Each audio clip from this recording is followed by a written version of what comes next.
from the. Oh, okay. Okay, I got you. Thanks.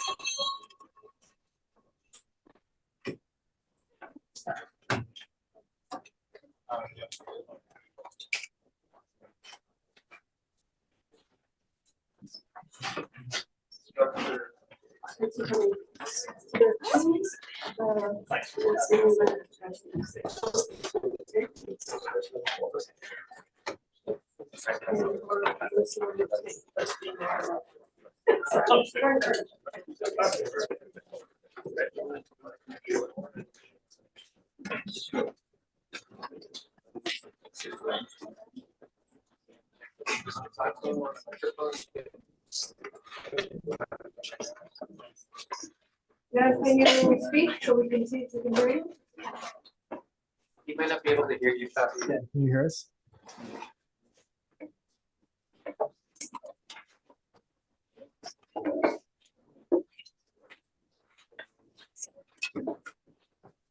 Can you hear us then?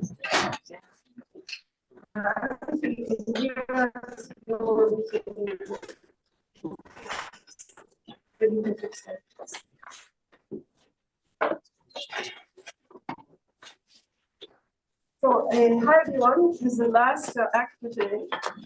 And we'll take our. Yes. Great. Yes. So we have Dan from Center for AI Safety on Zoom.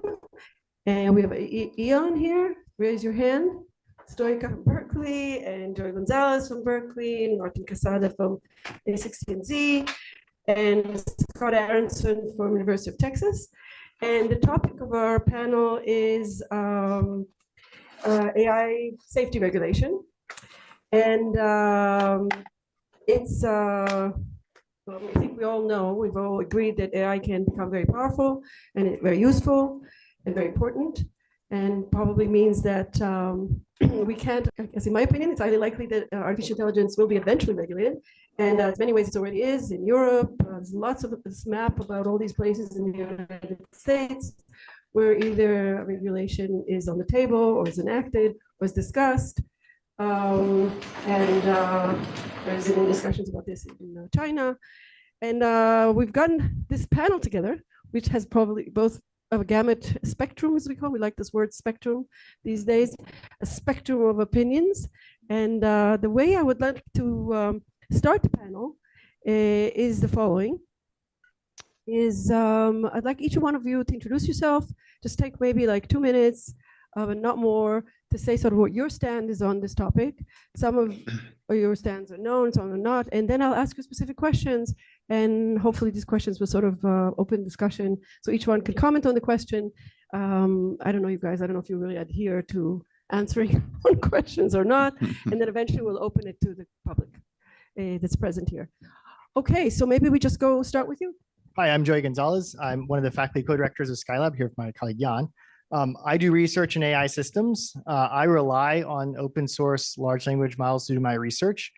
Coming into this year, Jan and I have been arguing. I thought open source models had a terrible future and that they would be killed by big companies out competing, but I've been thrilled to see open source models continue to flourish, which is great. I'm also very worried that innovation that is enabling us to do research, that is enabling us to study things like safety, to study how we learn, how we fine tune all the parts of the learning process, is put in jeopardy if we are overly aggressive about regulation. My perspective on regulation is it is important to think about what is happening in the field. And I think the first step to success regulation is transparency. So if I were to make my case for where I want to see the field going, I'd like to see a movement towards more openness in model development, model training, and the application of AI technology. But I'm staunchly against the idea of aggressive regulation of the technology itself. Okay, so I'm Martin. I'm at Andreessen Horowitz. Just very quick background. So my first job out of college was in a weapons program at Livermore National Labs. And so this is the nuclear weapons program. And then I was there through 9/11 when everything kind of shifts to cybersecurity. I actually worked a lot in cybersecurity policy in the early 2000s, kind of like the rise of the web. Went to Stanford for PhD, and there I actually taught cybersecurity policy, helped create a course there. My PhD is in networking and security, and then now I run a big fund. So my high-level view on policy around AI is that we as an industry have 50 years of discourse around policy and tech. And we've seen a number of paradigmatic changes, right? We saw the rise of compute, we saw the rise of mobile, we've seen the rise of the internet. And we've created a number of principles which we've adhered to in order to balance all of the things that you're trying to balance when it comes to policy, things like innovation, things like safety, things like commerce. And so my view on AI policy is it's very important. We have 50 years of discourse that we should draft on. And if there is a paradigm shift, we should be very clear what that marginal shift is, which is probably a technical question. And then we should base any judgments based off of that marginal shift. All right then. So yeah, I'm Scott Aaronson.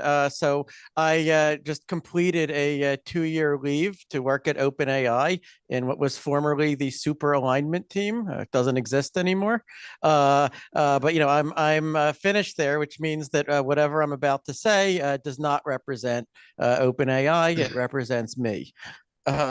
So my starting point for this discussion is this: like, suppose you went back in time 15 or 20 years and you said to someone then, look, you know, in the year 2024, we're going to have AIs that can do pretty well on an unrestricted Turing test. You know, they can, they'll be able to hack their own testing environment, you know, as the GPT-01 model just did. Okay, they will be able to form their own intentions to lie to people and then execute the lies successfully. They'll know all about chemical, biological weapons. And then you ask them, well, then do you think there should be national or international guardrails on these AIs, or should it just be left to the free market? I think what that person would say is, first of all, there's no way in hell that AI is going to do 1% of what you said in 2024. You're just smoking crack. Okay. But if hypothetically it did do all of those things, then obviously everyone would agree that you would need some strong guardrails. You know, so what I advocate is simply that, like, we do the things that I claim we all would have agreed 15, 20 or 20 years ago that of course we would have done if we ever reached this point, you know, before we did reach it and become desensitized to it. You know, I was a supporter of SB 1047, which got vetoed. I'm sure we're going to discuss that and many other regulations, but that's basically, you know, look, you know, I was 10 years ago, I think I was a skeptic of AI risk, and I became a believer in it, you know, almost entirely just because of what has happened empirically over the last few years. Hi, everyone. I'm Stoica. I am also faculty in Skylab. I am working in AI systems. So my position, let me first make a comment. So I think that you're right. If you would ask people 20 years ago, you are absolutely right. However, if you would have asked people 40 years ago, when it was the cycle of the boom of AI, I think that they would have thought that what you ever said could happen earlier, right? So 20 years ago was a little bit of a winter in AI. So people helped with improving the security for AI. And clearly, I don't think we would have helped with innovation. So the two things, 1047 in my mind, that push for, you know, it was innovation and security. At least in my mind, I don't think they would have achieved that. We would have achieved that with 1047. Yeah, glad to be here. Thank you for the invitation. Okay.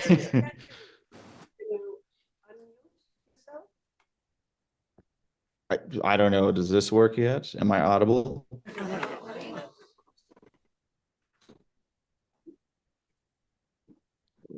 I'll just wait.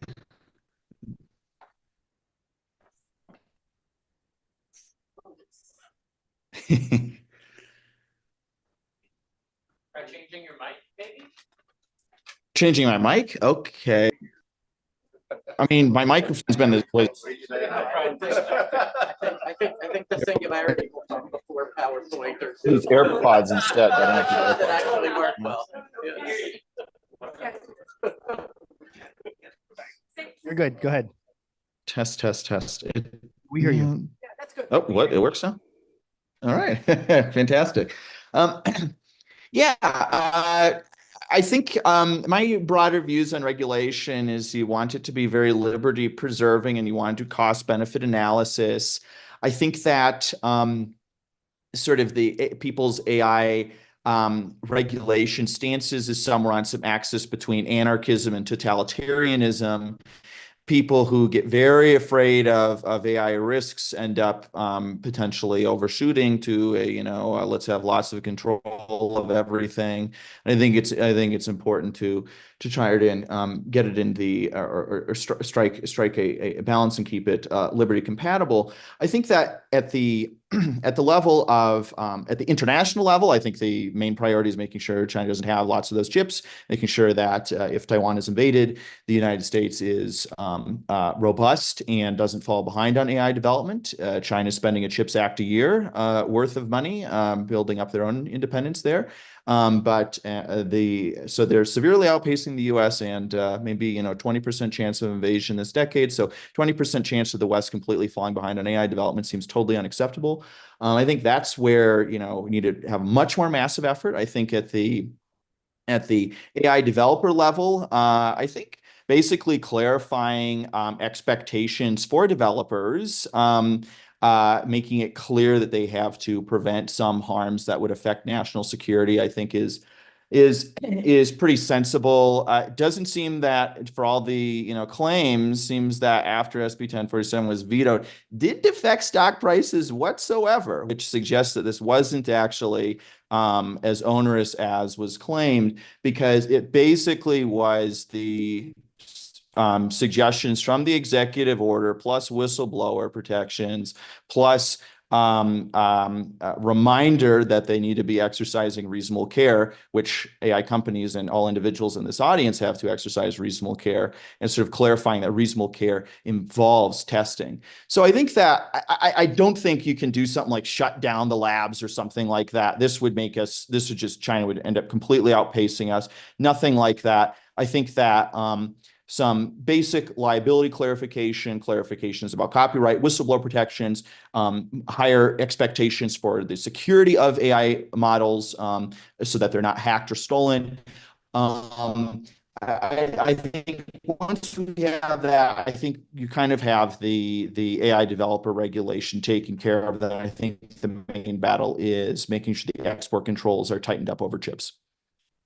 Okay, thank you guys. And now I'm going to ask a few questions, get you who don't agree, obviously, on regulating AI models. I think the opinions here are for and against. And I guess I'm asking, what actions would you support which are not currently being done on possible future use cases of AI, specific use cases, such as biological weapons, cyber attacks, and so forth. So there's specific things that obviously nobody here wants to see happen, I assume. And my question is, what would you support if you're not for regulating AI models? And we can go in order of in Hebrew, we say kol de'alim gever, which means the one who's more violent jumps ahead, but that puts some kind of restriction on you, but go for it. And then you can, I'll make sure that everybody gets a chance to speak. More violent in what direction? It means, actually the explicit translation is the one who's more violent is more of a man. Never mind. Okay, go on. Well, look, as I said, I was in favor of SB 1047, so I'm not sure if the question is directed to me. But no, it's to everybody. Actually, to them, like, what would they do? Yeah. Yeah, right. No, but maybe it's important to say that I am not in favor of shutting everything down. I think that would be a terrible thing to do. I saw that it's actually like a very as a sort of a very light touch and very minimal kind of regulation. I mean, it basically said if you spend more than this such and such amount to train your model, then you have to give the government a safety plan. It had a liability regime which would kick in only if a catastrophic harm actually gets caused. So if you don't believe catastrophic harm is plausible, then that will be less worried about that. And then it established whistleblower protections, and it said you have to take steps to secure your model weights. Those things seem like complete no-brainers. And I think that even if now that SB 1047 is vetoed, I would hope that at least those components would be, such total no-brainers, the whistleblower protections, the securing model weights, that at least those could pass. Right? One thing that gives me optimism here is that like the public seems to be overwhelmingly in favor of these sorts of regulations. Maybe it's just that they've all seen Terminator. Okay, but as for like, if not for regulation, then what do you support? In terms of preventing catastrophic harm. I'll leave that to my fellow panelists. So I think that just to be, I'm going to say what I am supporting, but I do think that what clear things I do not support, it's about threshold-based safety. Because I think that if you look around at every industry what tries to build safer products, everything from cars, software, airplanes, and so forth, it actually costs much more to build safer products than kind of less. So in some sense, I am not aware about any industry and you say, oh, hey, this is a threshold. You need to spend so much time to build a great product and a safer product. But without being said, I'm going to say what I will support. Clearly, I will support a lot of investments, clearly, in studying these models, studying what are the risks, trying to identify the risk, early warnings, how to mitigate the risks, and more than anything, also in investing in understanding the marginal risks, right? So things which these models can do, attacks can do, and you cannot do today. Today, they lower the barrier for a lot of attacks, like cyber attacks or deepfakes and so forth. These are already possible, right? It's lower the barrier. So what this means that you need maybe to identify them faster. You need to come with kind of algorithms to mitigate them quicker, like zero-day attacks in systems. I think the second thing I would totally support is like looking at the areas of this where we have already laws in place, and to fill that, to fill them, and the gaps which maybe these large language models are going to open, right? The third things I would really support, again, in terms of leveling the playing field, and it's again talking about in much more precise terms about, for instance, we are talking about bioweapons. But bioweapons, you say, there's the things which kind of creates all these headlines. Hey, the ChatGPT or whatever is going to tell me about how to build a bioweapon, right?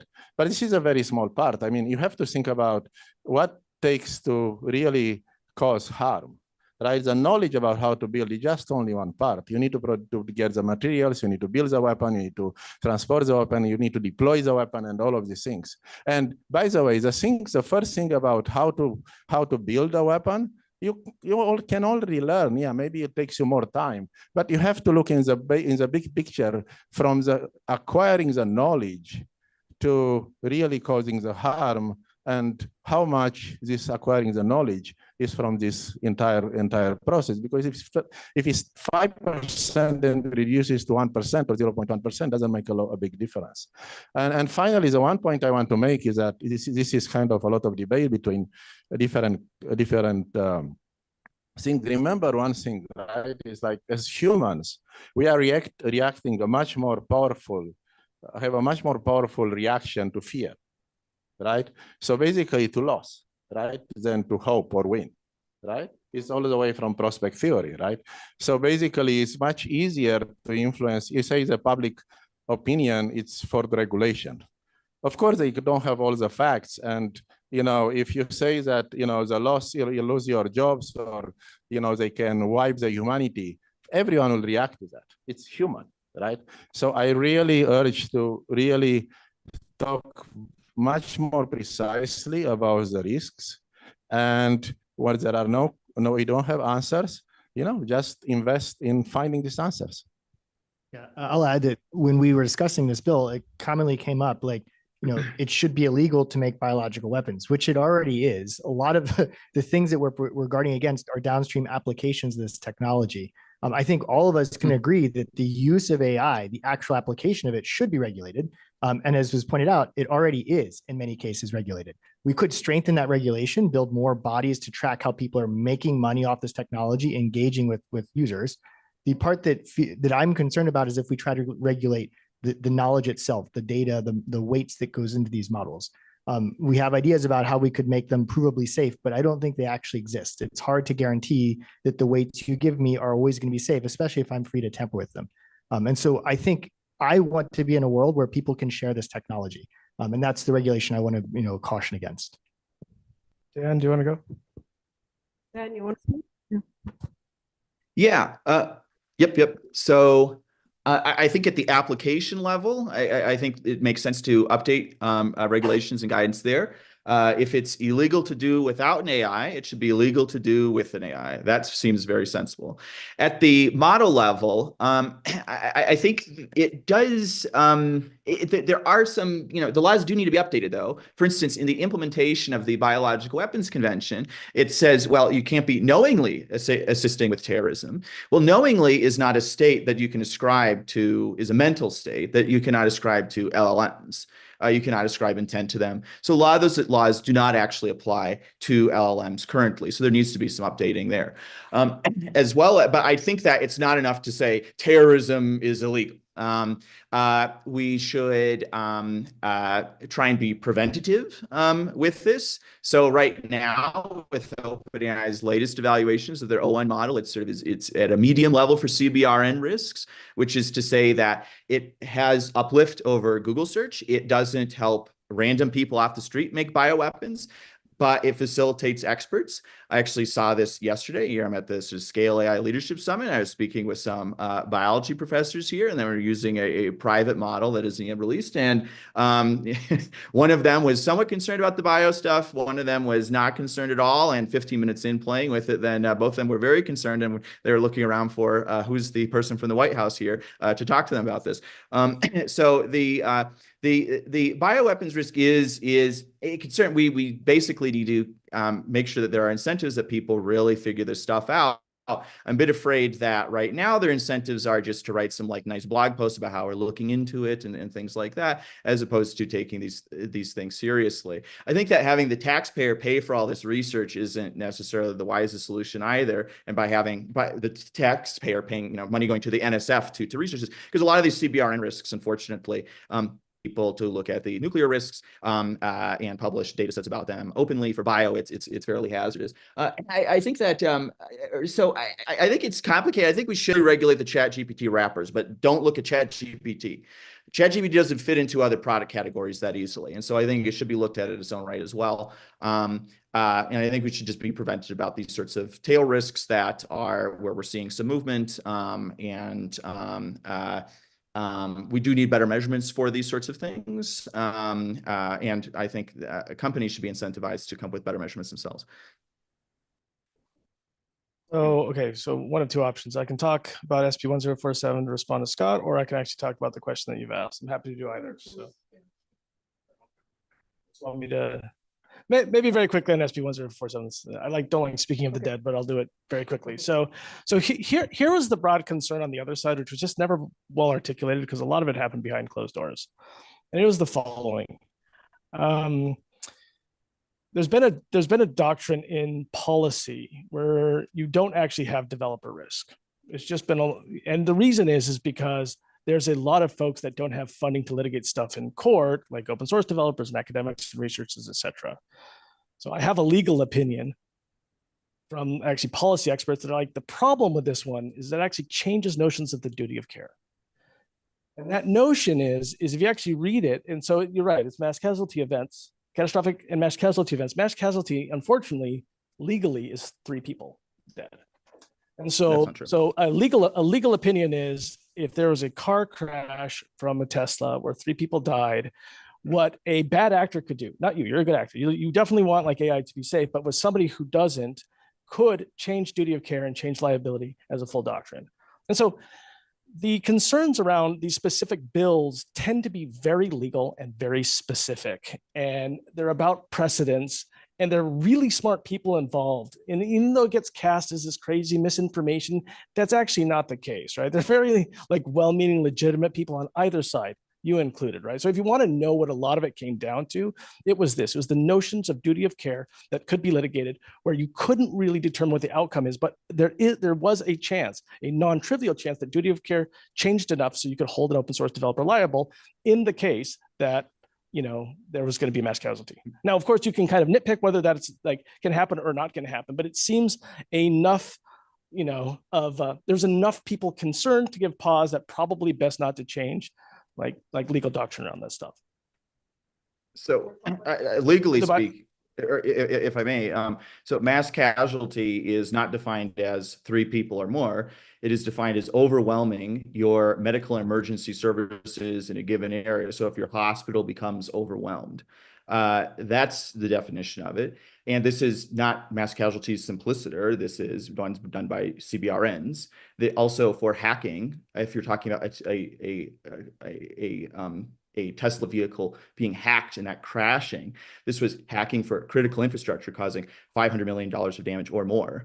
So this wasn't the case. Just sorry to say.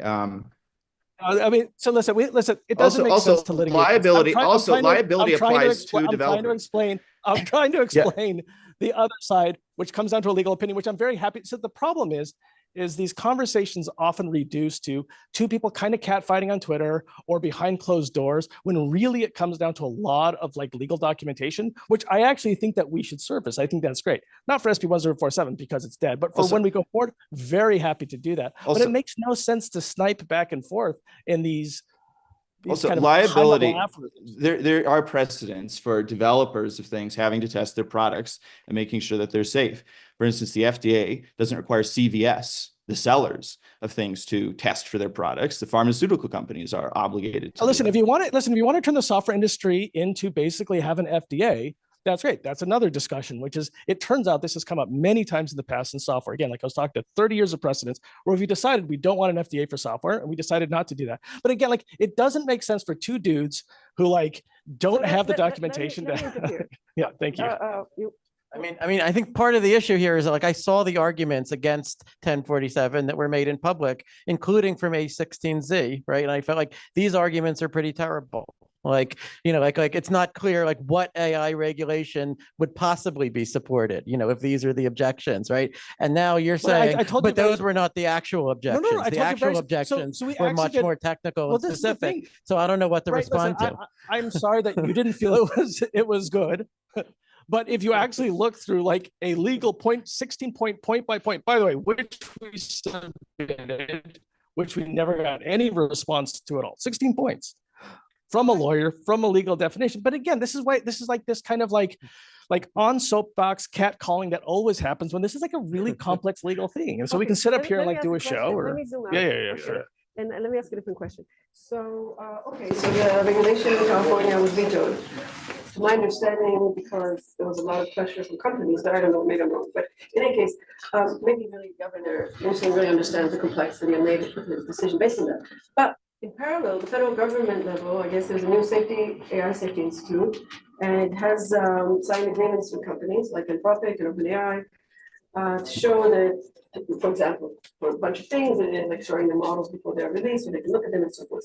So what do you think of this as a general approach, like voluntary collaborative model at the federal level, rather than different states making it, but having an emphasis on collaborators? Do you really trust?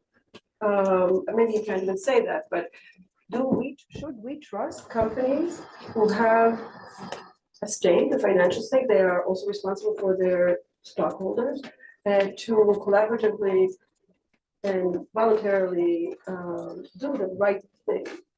Yeah. I mean, I think that a year or 2 ago, like when there was this White House commitment about AI safety, I had high hopes that, at least you could get OpenAI, DeepMind, Anthropic, maybe not Facebook, but you could get most of the major companies to agree to some commitments. I think that I'm less optimistic about that now. I mean, we've seen what happened over the last 2 years.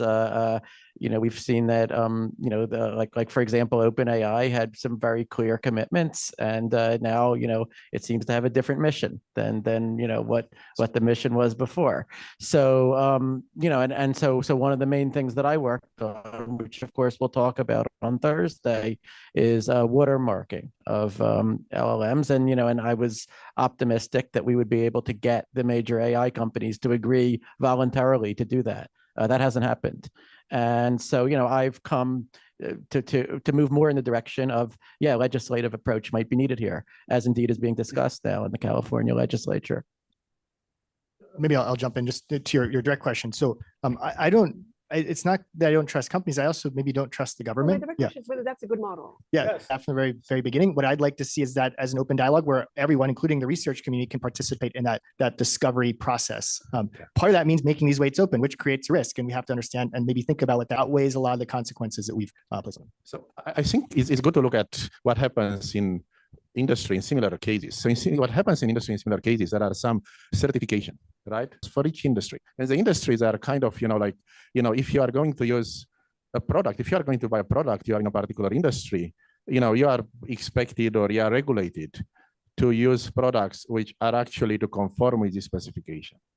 So this, or certification. So this certification is imposed to the buyer of the product, which puts pressure on the vendors to certify their products, right?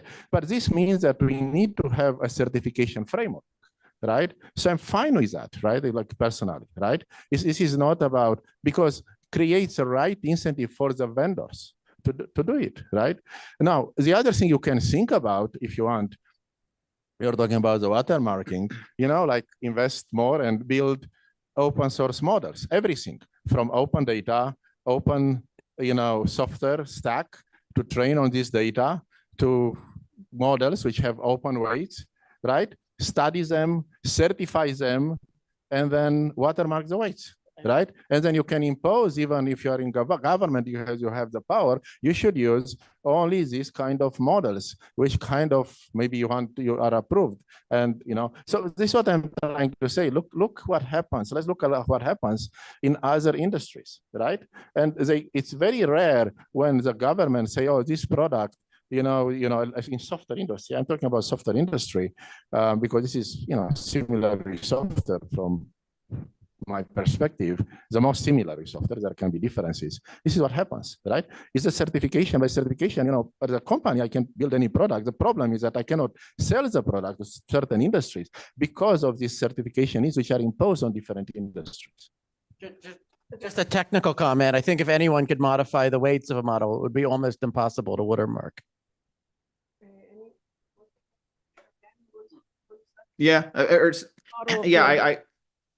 one comment on there are other models for how we're dealing with software and hardware. iPhones, for instance, need to be submitted to the FCC before they're released on the mass market. First, I think like every industry, there's some bit of checking for that. This isn't necessarily highly onerous. I think it being voluntary, it's a step in a nice direction. At the same time, they were given, to my understanding, a week to do the testing only, and they released it even though it had, medium CBRN risks. When it's high, they're not allowed to release it by their own internal policies, but they may end up updating those if, to inconvenience. So it's a productive thing. I wouldn't rest everything on them abiding by those results or modifying their model too much in view of them. But that seems like a step in a productive direction. So just to answer your question, this happens with the software today. The software is the same thing. You can change an instruction and you can open the vulnerabilities and and backdoors. But what happens if you are a government agency? You have a very strict protocol to get new software. It's period. It's the software is watermarked. It's come to you only on the disk, now over the internet, to make sure that there is no one in the middle who can change it. There are many, but the protocols and the certificate and making sure that the certification holds, it's on the users of this software, right? That's what my main point. And So- this has worked so far. Okay, let AI regulation is talk about speed of progress. Even here, you spoke about it, like you said, 20 years ago, 40 years ago. It's only 1% from knowing how to do it, but getting the machinery to do it. So suppose we were in some Asimov movie or Asimov book or something, and somebody would tell you that in a year or by the end of 2026, your own job would be replaced by you. I'm saying let's assume that you will be replaced by an AI bot. Does it change your view of regulation? Can I ask this person some more questions? Because I actually think the question is, does it replace everybody's jobs? Because that's never happened in the history of automation. So let me not put you on the spot. So I actually think jobs shifting. Your job. My job, any job. So the problem of asking me is I'm basically post-career, right? And so but let me it's true. I'm post-economic, I'm post-career, right? And so for me, I'm like, yeah, whatever. Like I'll go, do poetry, man. Like, however, this is a very, very legitimate question. I think is very important. So historically, economically, when the marginal cost of something goes to zero, you have massive displacement. Now, there's something called Jevons paradox, which means when marginal costs goes low, more people can do it. So actually aggregate throughput goes up. So total employment tends to go up. It happened with the internet, where marginal cost of distribution went to zero. It happened with compute, where the marginal cost of compute went to zero. But there are periods of displacement. And I think that's a very, very important thing for us to focus. And I actually think one of the problems with a lot of the X-risk discourse is that we're focused on these conversations that are very inflammatory, and then they capture the imagination, which is a very, very legitimate risk and very legitimate question. So I think over time, AI will increase aggregate throughput, meaning there's going to be more people that are able to do jobs. I think that holds up historically. However, there will be a shift, and it's something that we should focus on. Well, I'm happy to have my job replaced. It'd be great to have someone doing what I'm doing, so I can do something else, maybe more interesting. I don't know.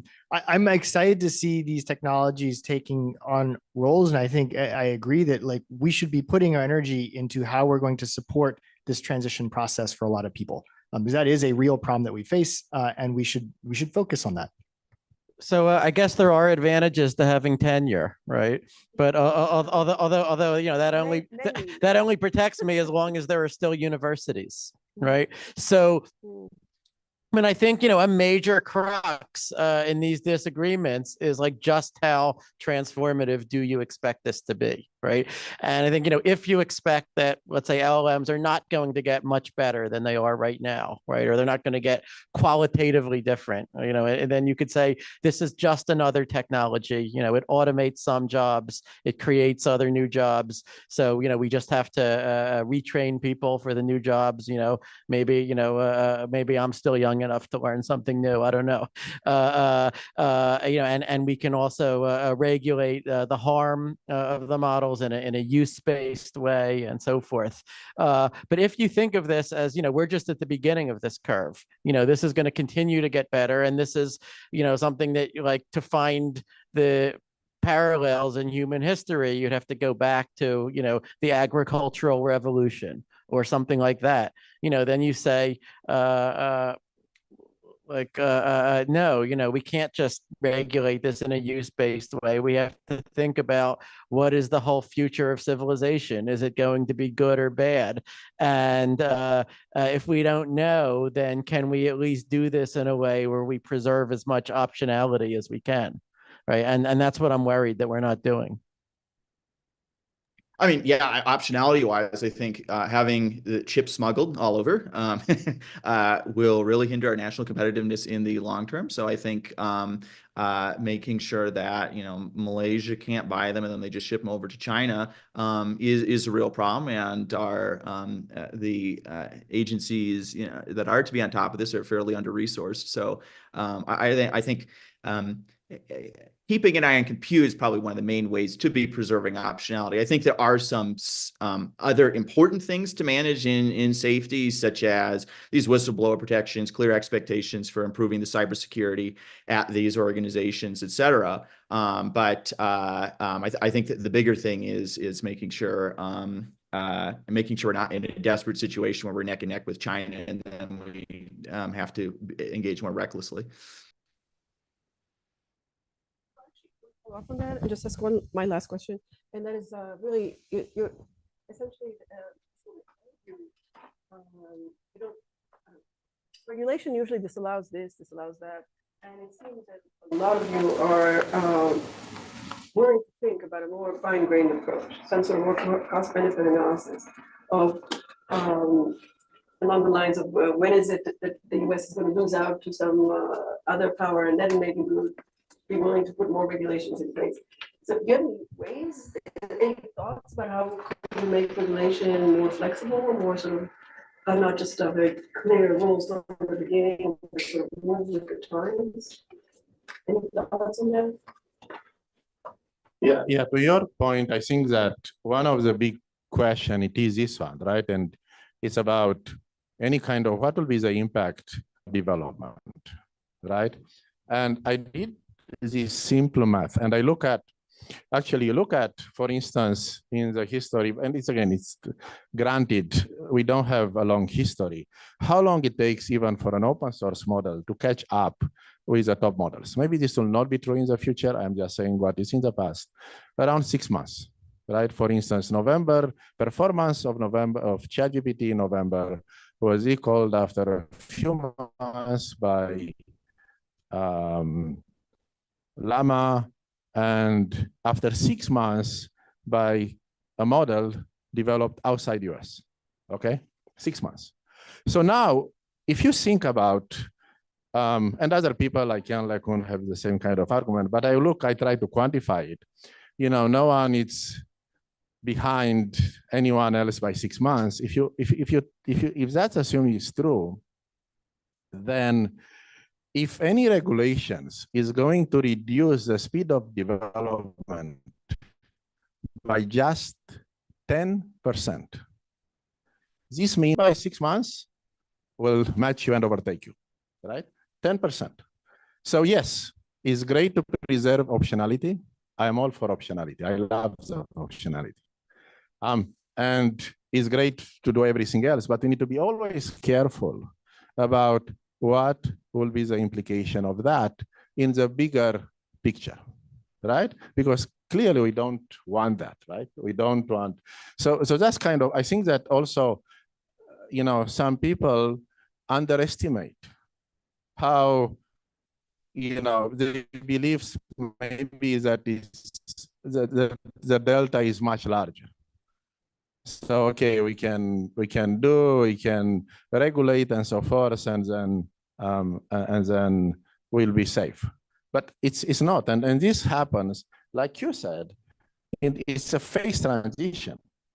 So if you lose, you may lose for a long time, right? It's like I think you said very well. I think people here, and I might be included, I am for kind of being, for having regulations, but needs to be kind of, in some sense, surgical and really understanding the cost benefit as much as we can. My point and my thing is that we do not, all these great minds, like everyone, is like are spending cycles and time to debate, right? Basically ideological war, right? Because there are no real facts. Instead of spending the time to really more carefully analyze and understanding this risk, we are spending time to find arguments to support our already position. I cannot, for instance, convince people from another camp that, there will not be existential risks, right? And other people, is not going to convince me that, it will be so much, it's going to, so humanity will be wiped out, things that happens, and we are spending time on that. So anyway, I'm stopping here. I talk too much. I mean, I think a lot of good technical work on understanding the risks was done, for example, at the OpenAI super alignment group while that group existed. I hope that the group at Anthropic will continue, and we'll be able to do that work. But I did want to comment that some of the observations that are being made here, like for example, that there is this desperate race where every month matters, or that anything that is doable by a closed model is doable 6 months later by an open model. Like a lot of these seem like arguments for safety regulation rather than against it. So, I mean, to answer your question, I do think cost benefit analysis is extremely important. Like if, one believes abstractly that that safety is important, that doesn't mean that any regulation is good. I was fairly impressed by the process of 1047, which did involve sort of constant revisions based on talking to sort of all the different factions of the community and so forth, and then doing so like a sort of what seemed to me like a very minimal intervention that you just sort of conditioned on acknowledging that there is this general model risk at all, right? So then, I would want to put the challenge to, the people who opposed it of like what regulation on targeting, let's say, catastrophic harm from AI, where it's not about a specific application. It's about if this model exists in the world, then someone can modify it to cause this harm, right? What regulation, targeting that would you support? Would pass cost benefit analysis as you saw it? I think, the sort of maybe the ball is in their court at this point. Maybe Martin. Okay, well, I was going to answer a bit of a different question, but it's actually very related, and I think Jan said something that's very important about this discourse in particular. So listen, I'm a classic polemic. I've been arguing for 30 years. I've been very involved in open source policy, very involved in cybersecurity policy, as Jan knows. I was very involved against like breaking up like networking industry, and I've never experienced anything like this ever in 30 years. So I want to read you some notes that I took. So this is a reporter called me who I've known for 15 years. I actually talked to Scott Wiener. Here's what the reporter told me in his notes. Scott Wiener says, I'm a liar. He says, I'm leading a propaganda campaign that's misleading everybody. He says, I'm funding the opposition. Me. Okay. Yeah. I thought you said he was a liar. Okay. No, he said that. No, these are the notes. So he's like calling me to verify. He said, wait. So he says, Martin is funding the opposite. By the way, patently false. Like this was literally on my own time. Mark and Ben didn't put me up to it. Nobody put me up to it. Like there's somebody else in the firm. It's funny that I actually like worked for the consult. I didn't work with any consult, like literally my own time. I'm an extremist. Like I'm like a moderate Democrat, man. Like my wife is the head of the Sierra Club. I'm a right-wing libertarian who supports Trump. Like I guess guilty by association, totally patently false. I'm buying off politicians. I'm the ringleader, etc. I'm a billionaire. I'm not a billionaire, unfortunately. So, okay. I mean, you don't think the other side has stories of people being mean to them? No. This is my point. So listen, I 100%. This is a senator that we're talking about, right? So listen, I have been on the forefront of many issues. I have never ever dealt with anything like this. Like even today, like have I said anything inflammatory? Was I sensible? Right? I mean, I think there's a real conversation to have. And for whatever reason, when it comes to AI, it doesn't happen. And even very reasonable people become very, very unreasonable. So my conclusion after being vilified for about 3 months is I'm dealing with an ideology, not like a rational movement. And so what I've decided to do is I'm engaging with people who I also would consider relatively rational and reasonable. And I think if there's one real issue in all of this, that one real issue is that we can't have a sane conversation because for whatever reason, people just turn Martin, you called yourself an asshole in your conversation with him. I should also say that in no time in this did I ever personally attack you. But you've didn't say you attacked me. Like this is the point. Like no, I know, but you did multiple on those though. Like I think like I don't think it was like boy oh boy is just the picture of virtue.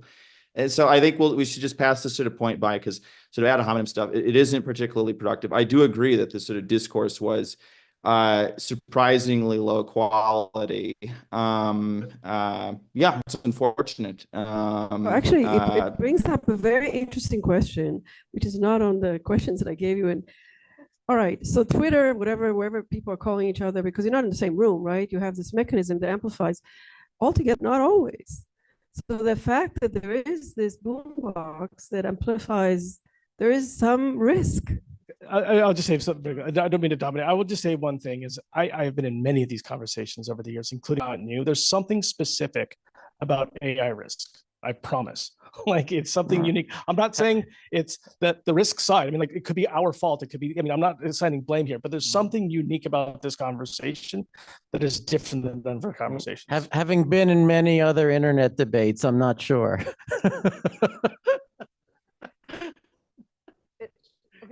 Yeah, just really quickly, like I'd like to see more optimism here. There's a lot of opportunity to use this technology to advance good. There's even opportunity for regulation to accelerate progress in this technology, to make it clear how you can use this in new applications like teaching. So I think we could be working together to advance regulation that advances the field and makes it safer. I want to open if people want to ask questions. I have a mic.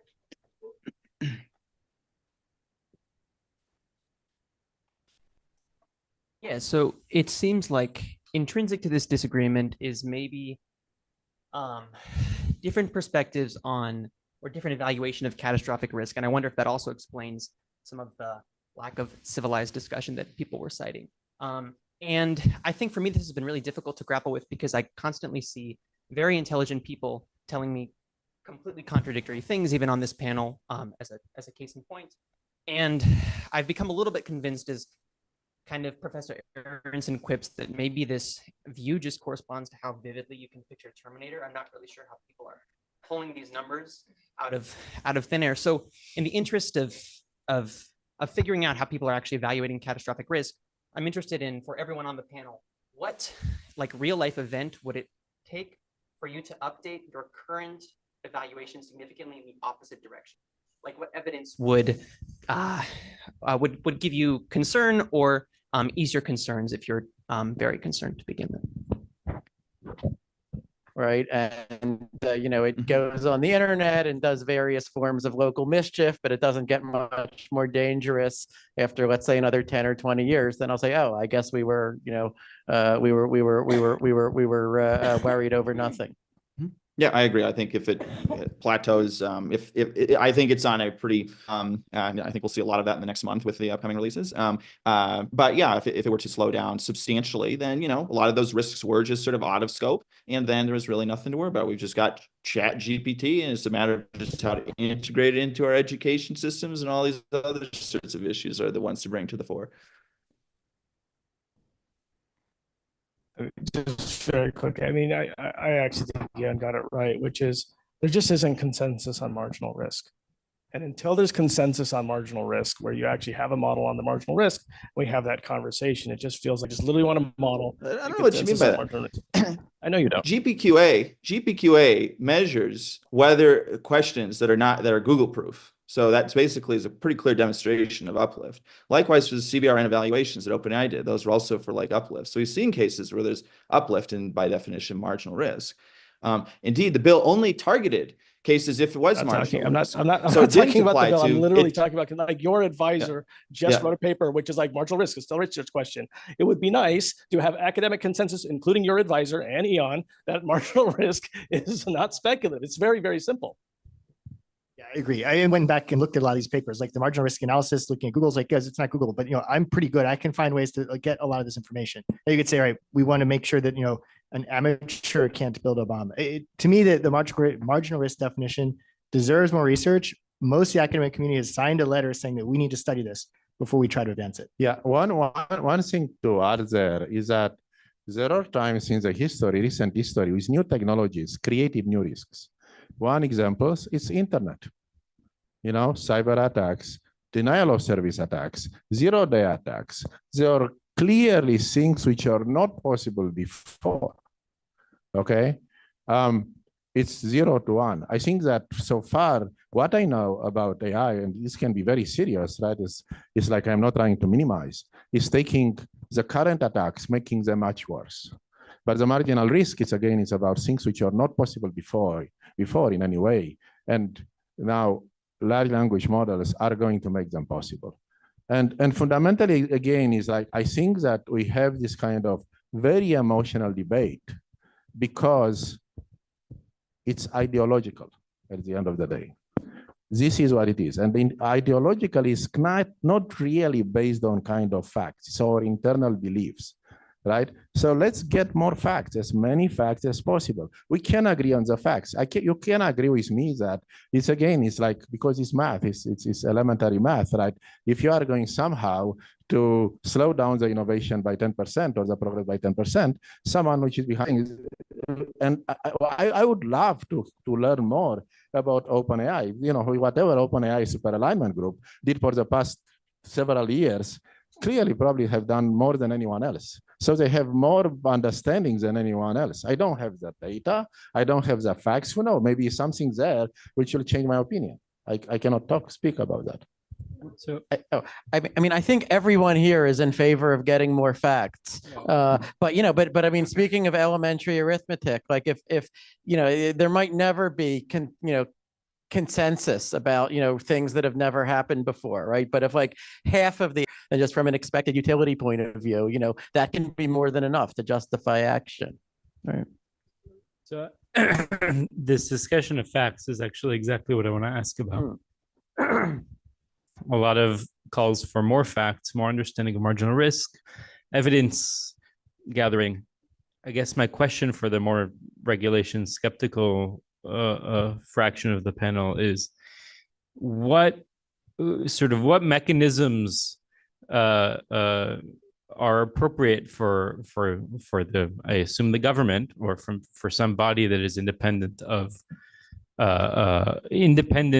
the economic interest of developing these models, to gather those facts and develop that evidence, and then wield those facts and evidence into policy. And so I guess the thing I'm going to suggest is that the traditional role, this role is traditionally played by government, right? We usually pass a law, we stand up to do fact finding and to develop rules and regulations, and to implement and enforce those regulations. It's not the case. You don't want necessarily to, that can be part of the solution. The solution is very simple. Right now, so everything, like OpenAI has done, it's about a bunch of people, tens or people, or maybe 100. I don't know exactly the number of super alignment group. They understand very deeply. Now imagine that you can do that at the level of the entire society. You have an impact. You can do that kind of research, right? But how can you do that research? There is no funding. And here it's like you need to build this kind of very powerful models, open source model and so forth. You want to bring everyone, right, in this loop to find these facts. That calls for people to submit those facts and gathers those facts and distills them into knowledge. You need a government like DARPA, like part of the government to say, I'm going to invest in this effort to better understand the models and so forth, $10 billion, right? That's kind of things you want, right? And then everyone in this room will going to work on that, right? And that you are going to accelerate finding the facts and understanding this kind of models, right? That's kind of your, Manhattan Project for this one, right? So that's kind of I'm talking about.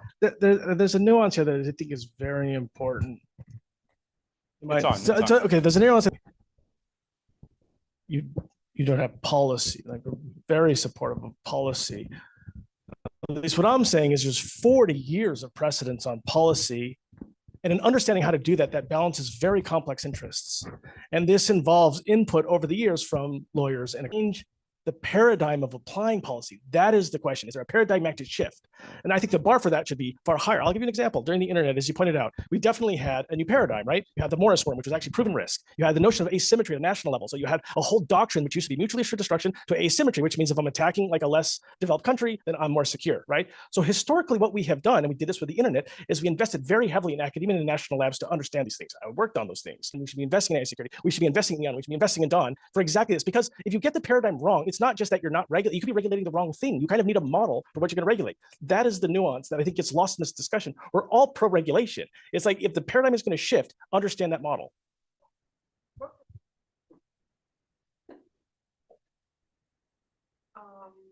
Okay, I think we're like 5:01. Is it a real short one? Okay, well, Short question, long answer, probably.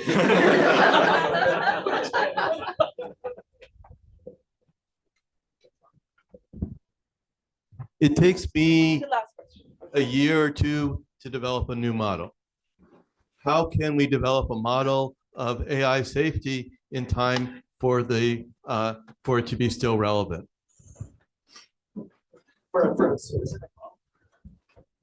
Well, I'm being very optimistic. It really takes me 2 or 3 decades to understand a model. So if you can, so, my answer there is that nothing is guaranteed, but if something which is extremely important takes a long time, you need to start right away, because you are going to be strictly worse off if you are going to delay that thing, right? So, I mean, again, it doesn't directly provides an answer to your question, but from the first principle, I think no one here on this panel will disagree that we need to better understanding these models and quicker, and we need to have that in a transparent way with a contribution from the best minds in the society, whether it's government, academia, or industry. And we need to provide platforms for that kind of collaboration and understanding. So that's kind of what I'm arguing for. So we should definitely, government, who knows what is going on. Yeah. I mean, I think the best answer that I could give is be ready to be nimble, like be willing to pass regulation, understanding that this is not the last word, that as the situation changes, we're going to revise it. But, from like 2 years of moonlighting, working in the AI safety space, like one thing I've become very leery of is the sort of endless deferral. You're like, okay, well, we have to wait to study it more before we take any, actions toward safety. It's not time yet. But then, the question at some point becomes, then when will it ever be time? Yeah, I would wonder if the people on the panel would think that, like, when OpenAI evaluates the CBRN risk is high, would that be an appropriate time, or will it have to be like critical level before we'd have to think about this? I'll quickly comment. OpenAI is offering a chat service. So it's providing a service to the world. That's an application. That application is something that should probably be regulated. If OpenAI was, let's say Llama was developing a model, that's a different question. So if we target applications where we can start to think about regulation today, use a model to teach a class, what are the constraints on that process? If you offer a model as a service that anyone can chat with, what are the constraints on that interface?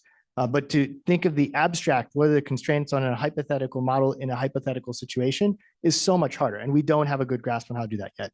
Transparency, community involvement are the first steps to being able to do that. Okay, I think you have really done the job very well.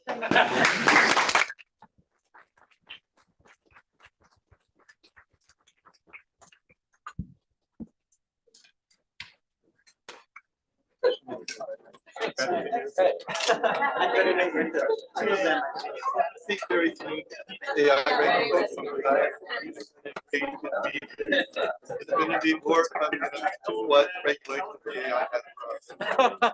Entirely possible.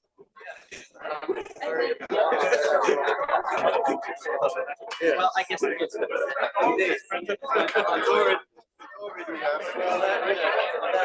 that is one thing that the safety is trying to forestall. Well, I don't know. Maybe we should be Well, look, maybe it goes